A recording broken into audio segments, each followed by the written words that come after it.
మీకు నెక్ జారిపోకుండా ఉండాలి అంటే గనక నెక్కు పొడవు ఎక్కువ కావాలి అనుకోండి, వెడల్పు తగ్గించుకోండి. నెక్ వెడల్పు కావాలి అనుకోండి, పొడవు తగ్గించుకోండి.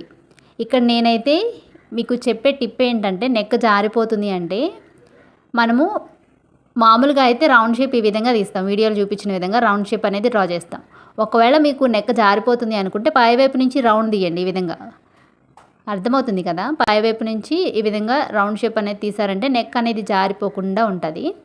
ఈ బ్లౌజ్కి అయితే నేను ఈ విధంగానే రౌండ్ షేప్ డ్రా చేశాను. ఈ నెక్ అనేది జారిపోదండి. ఒకవేళ మీకు షోల్డర్స్ అనేవి జారిపోతున్నట్లయితే ఈ రౌండ్ షేప్ అనేది పైకి తీయండి కొంచెం.